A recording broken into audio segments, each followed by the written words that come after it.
Queridos amigos, seguimos conectados con el estudio de la palabra de Dios. Bienvenidos. ¿Estás listo? Demuéstralo dándole a esa manito para decir me gusta. Qué bueno es estudiar la palabra de Dios. Es una disciplina fundamental y ya estamos siguiendo un capítulo diario en 2 de Crónicas 30. Versículo 1 nos dice aquí la palabra. Después Ezequías envió mensajeros por todo Israel y Judá. También escribió cartas a Efraín y a Manasés para invitarlos a la casa de Jehová en Jerusalén a fin de celebrar la Pascua a Jehová, Dios de Israel. La invitación de Ezequías, del rey Ezequías, no fue solamente para su pueblo, su reino de Judá, sino que también él extendió la invitación al reino del norte, Israel. Pero recuerda que eran también sus hermanos. Desde que vimos esa división del reino, en el reino del sur y reino del norte. Pero él está teniéndolos en cuenta, los está invitando, ya que ellos habían sido ya atacados por los asirios, desolados. Gran parte de Israel ya había sido exiliado. Ahora en Israel, con capital Samaria, había un remanente. Y a ese remanente es que Ezequías está invitando a volverse a Jehová y a celebrar la Pascua, que hacía tanto tiempo no habían celebrado. Vamos a leer versículo 6 en adelante. Salieron pues mensajeros con cartas de parte del rey y de sus príncipes por todo Israel y Judá, como el rey lo había mandado, que decían: hijos de Israel, volveos a Jehová, el Dios de Abraham, de Isaac y de Israel, y él se volverá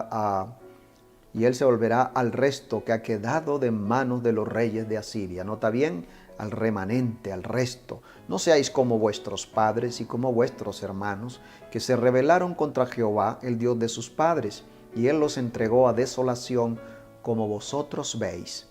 Ahora pues, no seáis tercos como vuestros padres, someteos a Jehová y venid a su santuario, el cual él ha santificado para siempre, y servid a Jehová vuestro Dios, y el ardor de su ira se apartará de vosotros.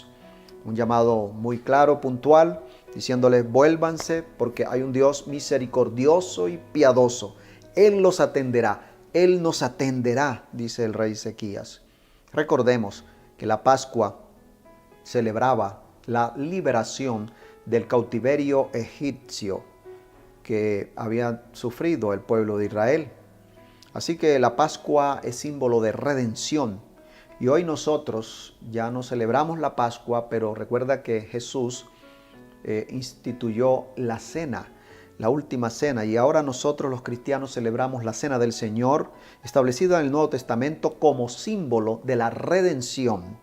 Muchos del norte, del reino del norte, cuando recibieron la invitación, la despreciaron, se burlaron, pero otros sí se humillaron y vinieron a Jerusalén. Leamos versículo 12.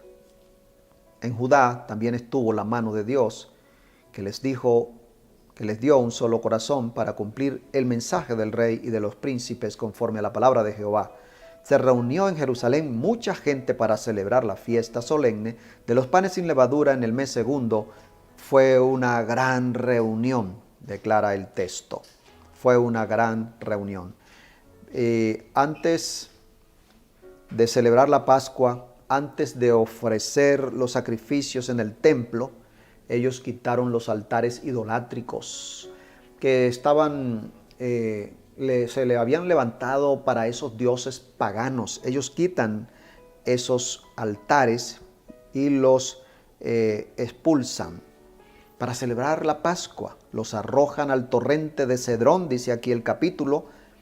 Y mira, amigo y amiga, así debemos hacer nosotros en este tiempo. Antes de participar de la cena del Señor, debemos tomar aquello que estorba nuestra relación con Dios. Debemos tomar esos altares pecaminosos que tenemos en nuestra vida y arrojarlos en nuestra vida al río, expulsarlos de nosotros. Tuvieron tanto gozo que después de los 7 días que duraba la fiesta de la Pascua, decidieron celebrar otros 7 días. Interesante. Esta Pascua fue doble. Versículo 25. Se alegró pues toda la congregación de Judá, como también los sacerdotes y levitas, y toda la multitud que había venido de Israel, asimismo los forasteros que habían venido de la tierra de Israel y los que habitaban en Judá. Fue mucho el gozo, declara aquí. Estaban felices. Y quiero resaltar que el patrón de preparación para recibir la Pascua es instructivo para aquellos que hoy participamos de la Cena del Señor, especialmente aquellos que se sientan indignos de participar de la comunión.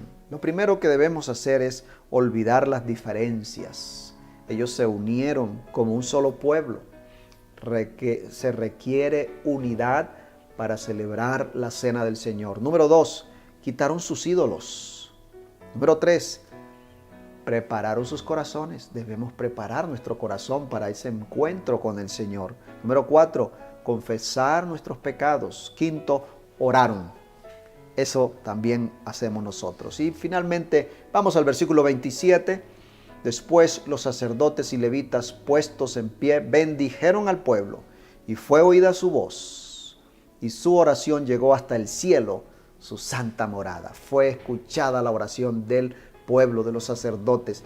Nuestra oración será escuchada cuando seguimos fielmente estos pasos de encuentro, de consagración, de quitar ídolos, de preparar corazones, de orar con todo fervor.